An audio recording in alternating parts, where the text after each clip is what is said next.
narrative. They're feeding us the clues and watching us connect the dots that they laid out. Let me know in the comments, do you think these discoveries are genuine and organic, or are we being led by the nose? So Candace dropped another bombshell. If you're not watching her on YouTube, you have to watch her for everything about the Charlie Kirk investigation. I have been getting censored like crazy. If you're wondering why I haven't posted, this is why. I did 2 or 3 videos on Charlie Kirk, all got strikes, and now I'm under threat of account ban. I wasn't going to put this information up because, truthfully, I just didn't want to contradict what the main story was. I didn't want to throw a cog in the works, but there's many cogs in the works right now, so here's mine. Right from day one, when I saw the blurry image, I never thought this looked like the same person. I used to paint portraits, hundreds and hundreds of portraits for many, many, many years, and this doesn't look like the same person to me. I see differences in the hair. Tyler's hair is kind of scruffy and long. This person's hair is more short. We saw the video of the running, but we don't see the video on the stairs. Right away was a huge red flag to me. Where is the pew-pew? And if it's somehow down the leg, as we were led to believe with this strange limping person, like that wouldn't have raised suspicion. This person could not walk upstairs with a gun down their pants. Let's just get over that. So maybe that's why we're not seeing the video. Because if we saw the video, maybe we would know they were not walking up the stairs with a gun down their pants. This image, we see what looks like a little loop behind the person's ear. This could be a lock of hair. The reason I question it is that this person's hair is cut. It's cut much more trimmed than what it looks like Tyler's hair is. So is this a wire? To me, even the basic skull shape looks different. Now let's get on to the plane. Not N888KG. I already debunked that one. Axel 10. That'll be up next. I'll see you in the comments. Take care. What you guys always feared is now becoming a reality. What was always in the back of your mind, and you probably were thinking about when was this going to take place, is finally happened. So in England, the Prime Minister over here has declared, if you do not have digital ID, you cannot work in the UK. Now I truly understand why the UK people were mad. That whole protest was probably a distraction for what was coming, or this was in lieu of the protest, y'all. But they just announced, if you do not have digital ID, which is their version of the mark of the beast, you cannot work in the UK. This is crazy, y'all. You will not be able to work in the United Kingdom if you do not have digital ID. Our immigration system does need to be fair if we want to maintain that binding contract that our politics is built on. And that is why today I am announcing this government will make a new free of charge digital ID mandatory for the right to work by the end of this parliament. Let me spell that out. You will not be able to work in the United Kingdom if you do not have digital ID. It's as simple as that. It's as simple as that. It sounds like a totalitarian regime, doesn't it, y'all? Now we know fascism is not just a United States thing. What do you guys see what's happening in this world? Because it feels like every country throughout the world is collapsing. Isn't that what is happening, y'all? Just like we've been saying, we are in the end times. But what if the end times was just the end of this old government that we've always known, and now it's the rise of this new totalitarian fascism government? And I also see it as a bifurcation process of consciousness as well, where you have the 3D world, it's still building this new government that has to do with the digital ID, and you have the 5D people who don't want to be part of this, that are actually leaving this system, this old video game behind. Nonetheless, y'all, something is happening and everyone can feel it energetically. But let me know what you guys think about this video. The shift is here. I've been telling y'all. Let's continue to get it. Peace. Y'all remember this reflection I showed y'all in that Charlie Kirk video, right? And everybody's like, where did the reflection come from? Watch this. Huh, what is that?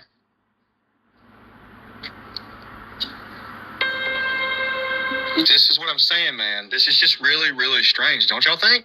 I mean, what was that reflection? What could it have been? Because I need to find out who made this video so I can tag them, because this was absolutely amazing. Look at this. I mean, explain that. Somebody tell me what that was. Look, next, I've got the audio recording coming up. They didn't even do an autopsy on him, man. I mean, yeah, we know about the microphone situation too. You know what I mean? So the request to email me. You're not going for an autopsy to just to be assigned to the hospital. Okay, can you just do a, something like saying that? Sorry, can I? So you just got a fix for the case talking and there was no autopsy? No autopsy. All right. Now for Timpanogos Hospital to come in the emergency room bay. Second, I thought the surgeon said that was a miracle because Charlie saved all these other people and it hit him, and it's like bones of steel, a man of steel, literally prevented others from getting dangerously hurt. Are you kidding me, man? And yeah, there are so many more. And yeah, the microphone, I'm not going to play it because the video get taken down, but he's wearing the microphone. There's a video, and it's Stu Peters got it frame by frame. It's like, as soon as it goes, I mean, you can see a puff, like almost like a puff of smoke almost. It's a shockwave coming out. It sure makes you wonder, man. But then again, if that was that, what was that right there? What is that supposed to be? You know what I'm saying? There's a lot. I'm down here in New Zealand too, by the way. And yes, I know Goat Island and all that. So look, it's on the North Island. We're on the South Island is the problem, okay?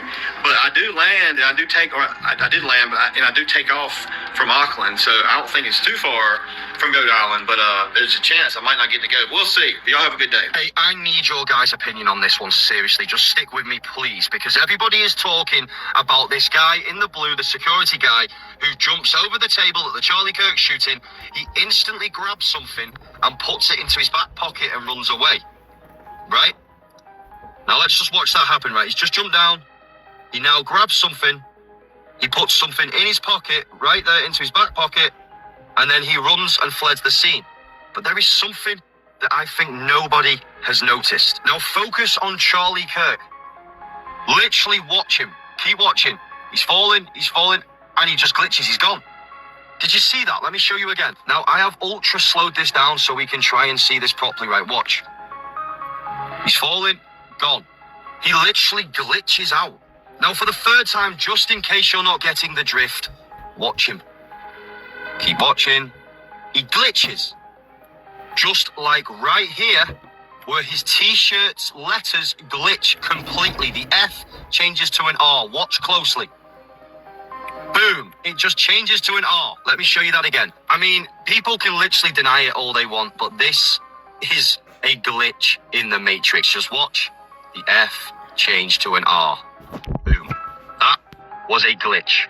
I mean, yeah, haters will hate, obviously, but they always do. But this Charlie Kirk shooting is 1,000,000% confirmation that we are living inside of a simulation. When you add in the 1998 Nicolas Cage film called Snake Eyes, which literally shows the live assassination of a politician named Charles Kirkland, shot directly in the neck on September the 10th, you're staring at absolute proof, undeniable proof of predictable programming.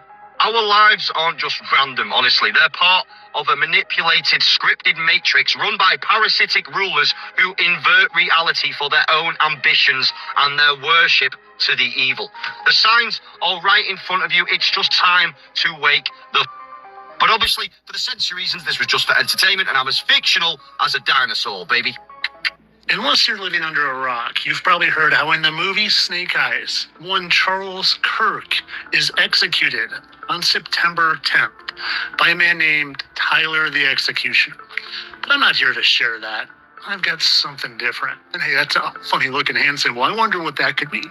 And just in case you missed my last video where I show what it means.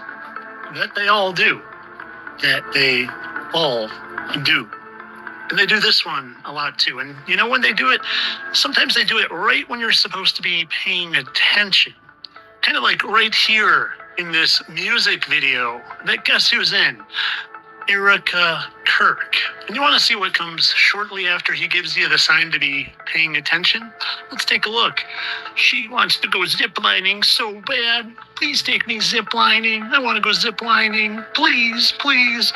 And... what a strange number. And it's almost like they freeze on it and make sure to focus on it. Like it's the center focus of this random clip in a music video with Erica Kirk. You know, the one that gives you those symbols as well. But I'm sure it's all just a coincidence. They made that movie and it was totally random that the date lined up and the names lined up perfectly. Just like that music video. It was perfectly random that 9/10, the date of...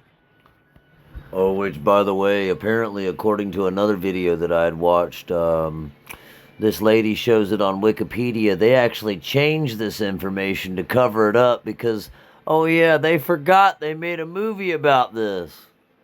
The supposed assassination. It was a character assassination. But it's not at all coincidence, and it's definitely not predictive programming because they have to let us know about their nonsense that they're going to do ahead of time. In fact, it gets us to manifest it for them a little bit and causes all the sheeple to believe it. But of course, entertainment only. I'm not really trying to expose all these lying Luciferian Masonic frauds that hide God from you and make you think you're spinning on a ball in a random universe, never ending and expanding and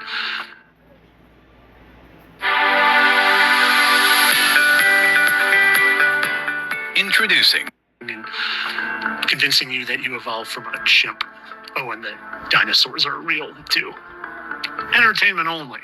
Hold on, y'all. Because they say mental illness is the strongest form of illness, and the canyons in Africa are definitely showing signs of this, y'all. Because they just had a memorial. Not just any memorial, but a memorial for Charlie Kirk. Yes, the Charlie Kirk that just got unalived a few weeks ago. They all had shirts on saying that we are all Charlie Kirk. And I get the message. I understand the symbolism behind it. Freedom of speech, standing up for censorship, and not wanting to silence us.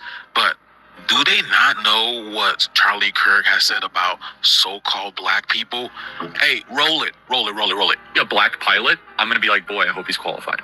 I'm dealing with somebody in customer service who's a moronic black woman. I wonder, is she there because of her excellence, or is she there because of affirmative action? Thomas Sowell and Justice Clarence Thomas are far better black role models to celebrate than Martin Luther King, period. End of story. You do not have the brain processing power to otherwise be taken really seriously. You had to go steal a white person's slot to go be taken somewhat seriously. Play cut 52. I think it's worth it. I think it's worth to have a cost of, unfortunately, some gun deaths every single year, so that we can have the Second Amendment to protect our other God-given rights. Blacks in America did not have the same rights they had today. They were less murderous. There was less break-ins. Why is that? And the data shows they were actually better in the 1940s. It was bad. It was evil. But what happened? A certain skin color now gets their own summertime celebration. Oh, wow, look how far blacks have come. It has now become a racial complaining thing.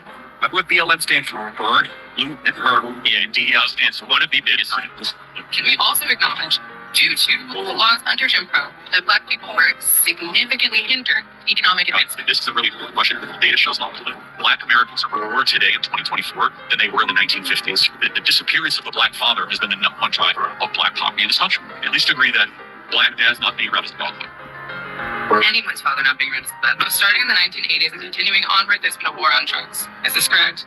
I like the war on drugs. Blacks commit more crimes than whites do. They commit more murders, they commit more arsons, they commit more kidnappings. That's not a war on drugs, that's a culture problem. Why are so many blacks committing murders outside of their population? So we've spent $20 trillion on uplifting black communities. $20 trillion, and black Americans are poor. Being asked. Subsidized housing, Medicaid, public schooling, subsidized college. We're talking about $20 trillion of this fund of the Great Society, and yet black America is poor, more murderous, more dangerous. Part of equity is allowed. Other people? Folks, next week our country changes forever, and I need you to be prepared for it. No violence. That would be the worst possible thing you could do. Play right into their hands.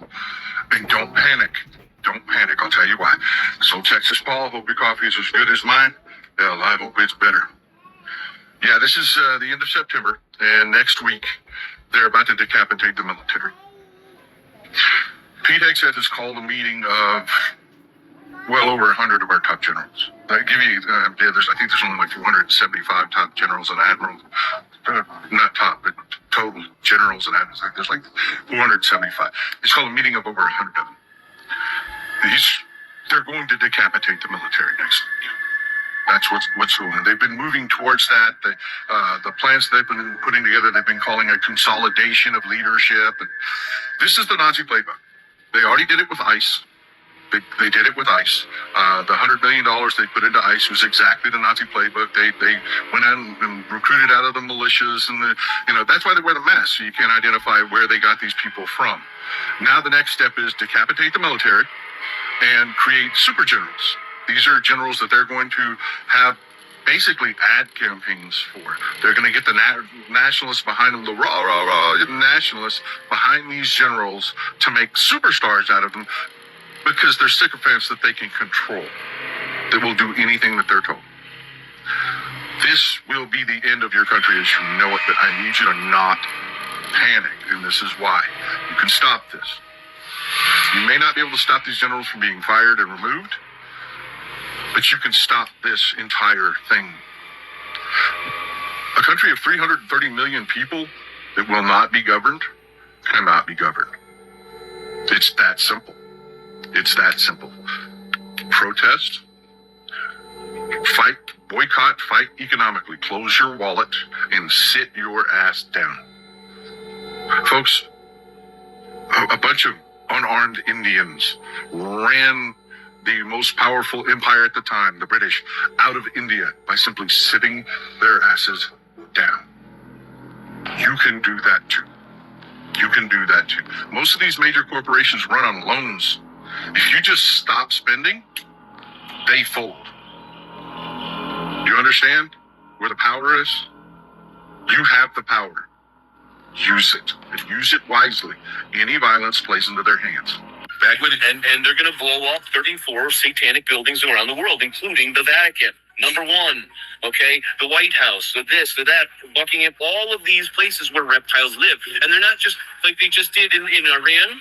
Yeah. Okay, they didn't just blow up the building. They hit bunker busters that went down a certain depth and then exploded. So you think they got the nuclear capabilities wiped out? Well, that was done years ago. Oh, okay. This is a story. This is just a... This is old video. I mean, they showed a video of like inside the facility where all the smoking is. You know, and you're like, how the fuck did they get that? All of a sudden, the media is starting to tell the truth, right? Yeah. Because they have no choice. They're getting called out. Control by Pete Hegseth. Yeah. Well, again, the White Hats own everything now. They run everything. The reptiles are gone. Yeah. There's a few of this or that, maybe down deep below, but their reign is gone, their control is gone. Their eating habits have been curbed. Okay, the eating habits have been curbed by the elite as well. As of 2017, when Trump came down, ETs were wiped out. All the reptiles were gone.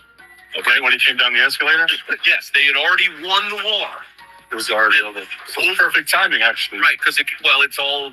They knew what they were doing. They're doing, again, Project Looking Glass. Look into that. Right. Okay, they planned everything. So Donald Trump came down the escalator, when he won the election, they had already wiped out the reign of the reptiles. There were, like I said, a few here and there underground, but they're running for their because now their food source has been cut off because Trump was not going to sell any more children. Oh, he's Trump 2.0. Okay. Right?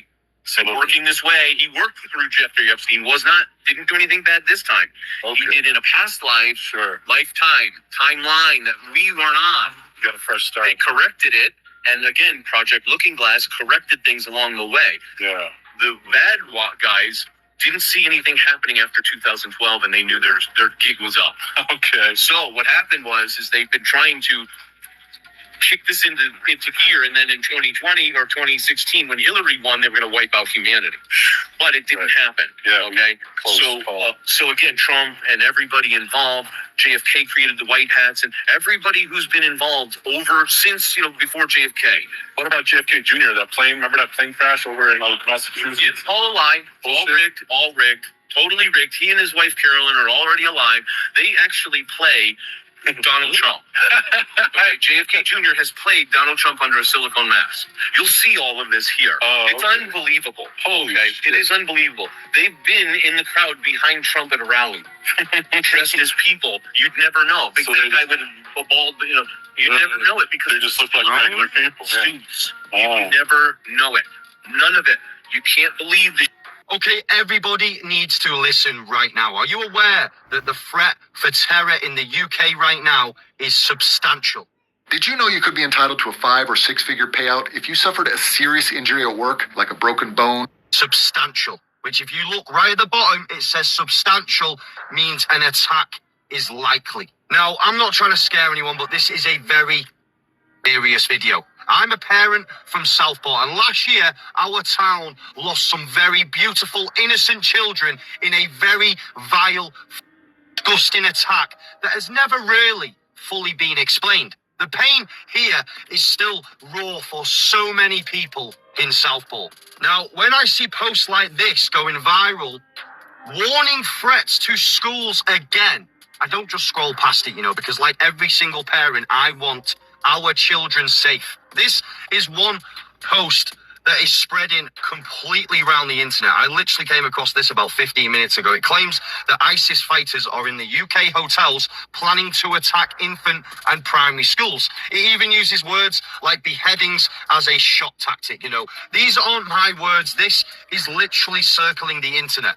Now, whether or not you believe this claim, it is fair for parents to ask what is actually being done to protect our children. If there was real intel about a planned attack on any school in the UK, wouldn't the threat level be raised? Wouldn't there be some clear warnings? Because like I shown you at the start of the video, according to the official government website, a terrorism threat level right now in the UK is substantial, which in government language means an attack is likely. But, it's not raised to severe or critical. So why are we seeing emergency drills whilst officials are downplaying the risk? Here's an example from Selby College running a full lockdown system test with high-vis vests, audible sirens, scripted announcements. They're literally telling staff and students not to worry, that it's just a test. But as a parent, I can't help but ask why. Why now and why so quietly? Maybe it's just precaution, maybe. But after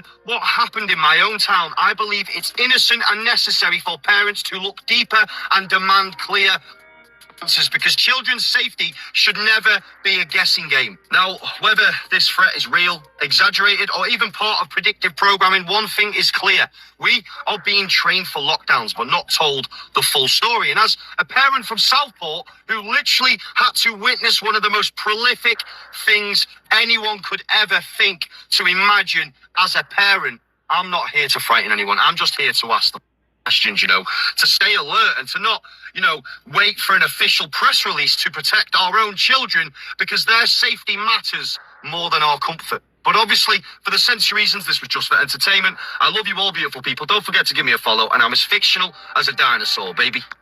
Nicholas Tartaglione angling for a presidential pardon with the help of an RFK Jr. ally, aka Jessica Reed Krause. The reason why I think this is important to talk about is because I think there's a very good chance that this man could actually be pardoned, and why it would be so horrific to this entire case. Let me remind you, because we've talked about this man before when we talked about Jessica Reed Krause, but let me remind you what Nicholas Tartaglione did in the first place to end up in prison. Nicholas Tartaglione is a former police officer. He was running an entire substance ring. What got him arrested, convicted, and sentenced was the fact that this man, Nicholas Tartaglione, in 2016, brutally took the lives of 4 individuals in a substance deal gone wrong. Kidnapped all 4 of these men and then forced 3 of them to watch him take the life of 1 using a zip tie, and would proceed to execute the final 3 victims and bury them on his property. And keep in mind, the man's life whom he took with a zip tie was over a financial discrepancy,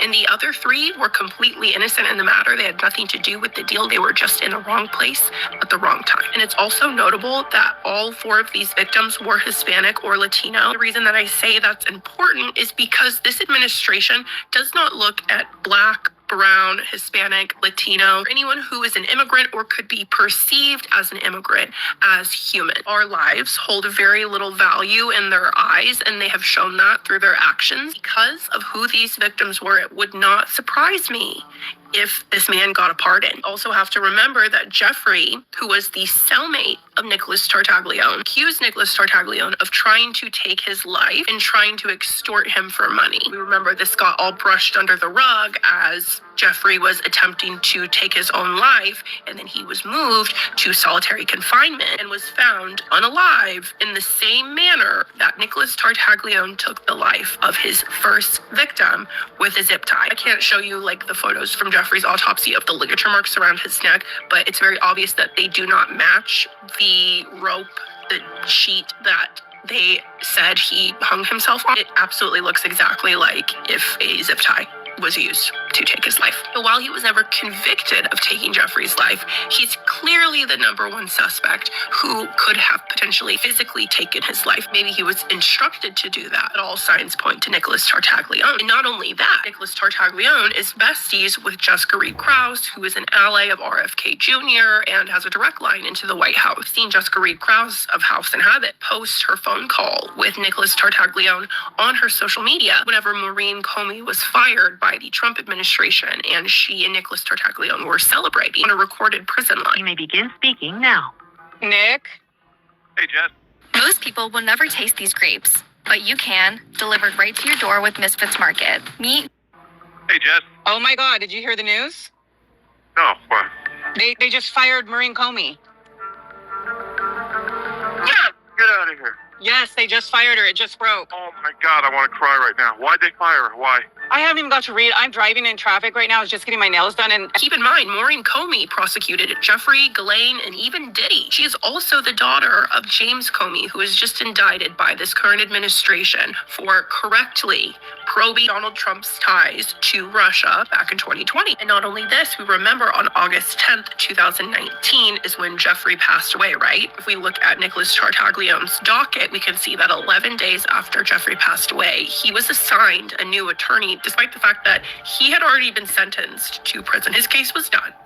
But he was assigned a new attorney, a very high-profile attorney, Bobby C. Sternheim, who just a few months later would be Ghislaine Maxwell's defense attorney when she was arrested. The fact that Jessica Reed Krause has made it her mission to try to get all of the co-conspirators or anyone who is implicated in doing wrong surrounding Jeffrey's case out of trouble is disgusting. This is exactly how you play with fire, and I hope when this MAGA craze is all over, she never gets a second of peace from the shame that she feels for encouraging and helping justice not to be served. Remember this, the Epstein files are still being reviewed, and we still have people out there doing the deep dives like this one.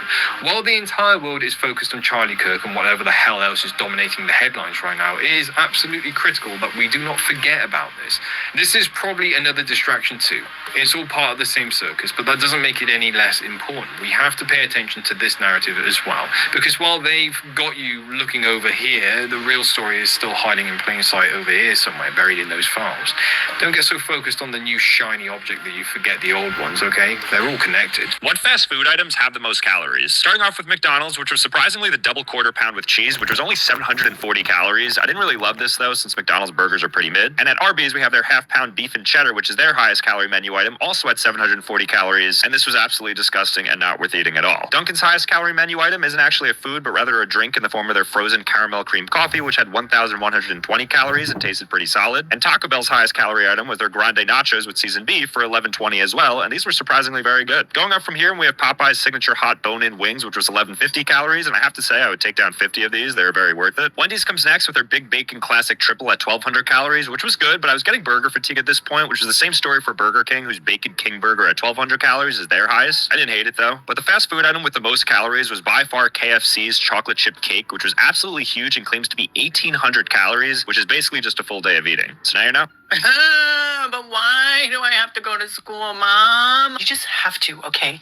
That's just how it is. You have to go to school so you can get an education. But I'm not learning anything, and it's so boring. Well, that's just too bad. You're just gonna have to suck it up. It just takes so much of my time and energy. I could be doing other things. Well, it's just a part of life. You're just gonna have to get used to it. How many more years of this? Well, once you get to 12th grade, you'll be a senior, and then you'll be free to do whatever you want. But I hope you're going to go to college.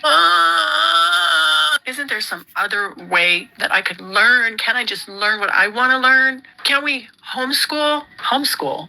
There's no way I could do homeschool. I'm not a teacher. I can't teach you. Guys, stop. Mom, you don't have to force your kid to go to school. Kid, you can do what you want. You guys can practice the unschooling method. What is unschooling? That sounds kind of weird. It's not weird. It's just an alternative method of education. All you do is let your kid follow their interests.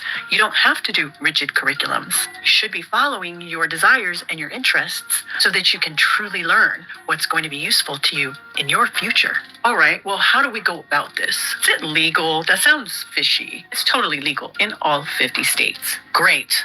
How do we get started? I got you. Just go to this website right here to get started right away. Messiah will help you every step of the way. Thank you, Messiah. Yippee! Some of y'all think that teachers are your personal assistants, your babysitters, and your bathroom monitors all rolled up into one. But let's get something straight. Parents, it's time for you to set some realistic expectations about what you want from your child's teacher this school year. Because here's the truth. Teachers are not raising your kids. They're teaching a whole classroom of kids. That means they don't have time to send you a play-by-play recap about your kid like it's ESPN. They're teaching. They don't have time to follow your child to the bathroom to make sure they're wiping front and back. They're teaching. They don't have time to give you their lesson plans 2 weeks in advance, color-coded and laminated. You know why?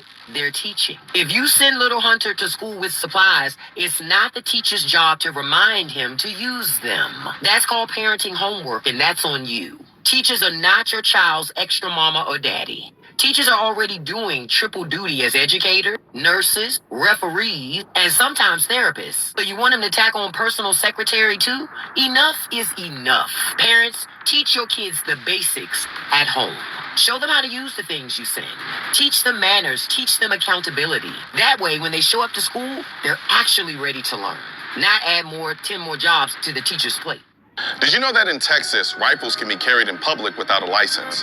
Whereas in Florida, no open carrying is to the teacher's plate. Because see, when teachers are spending time chasing down your baby's bathroom break or writing a novel in the parent portal every night, that takes away from the other kids that came to learn. And let's be honest, everybody is sick of Hunter. We're sick of little Darius too. Y'all got to step it up at home. Stop expecting the school to do your job as a parent because that's never going to happen. Teachers need champions outside the classroom. If you had a teacher that went above and beyond for you, or even if you've seen some wild requests that parents make of teachers, drop it in the comments. Let's start to put some respect on these teachers' names. How do we fix expensive housing? Well, we build more housing. They say let's put some respect on these teachers' names. Huh. You know, the school that my daughter goes to out here called Rutherford, she just started 6th grade not too long ago, right? And, yeah, she was like bored or something at one point and decided to paint her arm black or something like that with some paint. And she got in trouble for that, for expressing herself. And then later on, she was running around the classroom with another classmate. I guess they were playing tag or whatever. And it was apparently the end of the day or something like that. And the teacher just couldn't handle it. Oh my goodness. It was just so too much for him. That she literally just about got ISS for it. In-school suspension. For running around playing tag and being a kid. These teachers don't have patience for these children. These teachers don't care about these children. These teachers, I don't know what's going on with these teachers these days. I mean, why are they even teachers? They know they weren't going to make money to be a teacher, so why are they in there being teachers? What'd they think? It was just going to be an easy paycheck to sit on their butt? You know, just like it was on TV from these little, these Comedy Central things, you know, where they put their legs up on the thing. All right, y'all, turn your pages to blah, blah, blah, blah, blah, go to work. Yeah, no, it don't work like that. You actually got to stand up and get interactive with your kids, and you've got to make fun a learning experience for these kids to stay actively learning. But, I don't know. I guess that's changed too, you know. It's already bad enough that our school system looks like a prison just about everywhere now. But, whatever. Let's keep going. Right? So these developers try to build this. Oh, by the way, and this Nexer Reacts. Guys, go to his channel. Subscribe to his channel. You know what I'm saying? He covers some really good information. And, just like I tell y'all with everybody that I do a video on that does a really good job of like putting their videos together and things to this nature. Come on, guys. You got to show them some love too. Let's go. Building There'd be a cafe or a shop on the ground level for your convenience, and above that, there'd be 27 floors of housing, including affordable housing. And it'd be right by the metro, at the heart of San Francisco. And the best part, the land they wanted to build it on was just a parking lot. It wasn't some historic site that needed to be preserved, and it wasn't an existing residential area to tear down. It was just a parking lot, so there's nothing lost, especially since their new building would have a parking garage underground anyway. Well, let's go through their step-by-step process of getting this approved. Whenever you build something like this in California and in many US states, you have to have a public hearing. So they held this hearing, and the neighbors stormed in to angrily object. See, these neighbors already own houses in the area, and they want their own house prices to rise. So they don't want this new building that would increase housing supply and decrease housing prices. And frankly, some of them just don't want to live near poor people. Or in their words, they want to preserve the neighborhood character. But alright, one question. Why does the city council have to listen to these angry people? I mean, what are they going to do? Scream at this hearing? Who cares? Just build it anyway. Well, they care, because the way it works is that the housing zoning laws are decided by the city council, and the local city council gets elected by the local people. And these are the local people. Plus, these people are the most likely to vote, whereas the young people who don't already own housing and would benefit from more housing are the least likely to vote. So these people call the shots way more often than they should.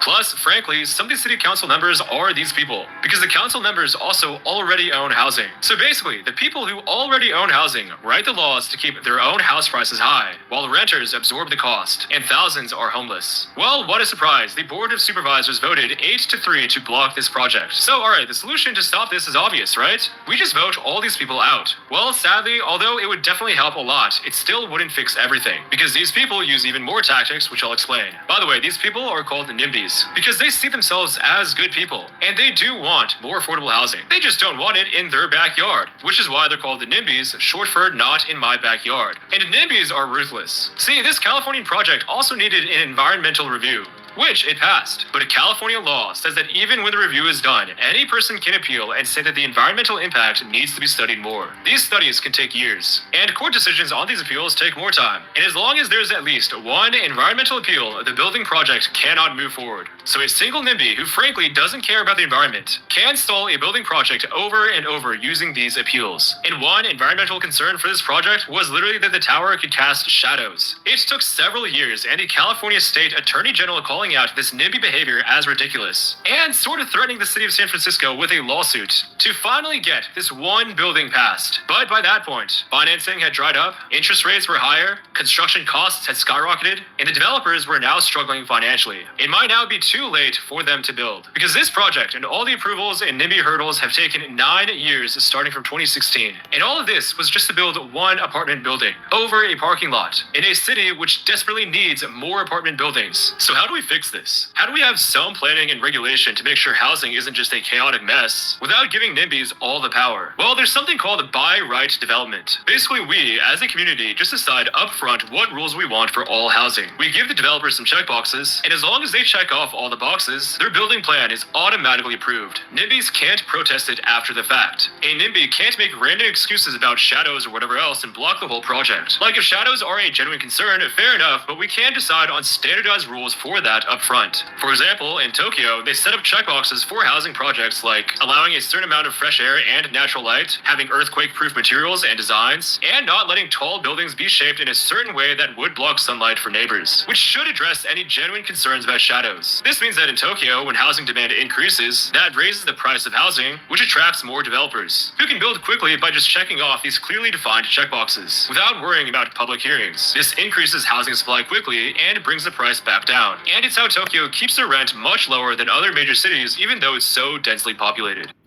You know, that kind of rings a bell. Last I checked, they're trying to build in deserts right now, and I'm assuming it's because of these people.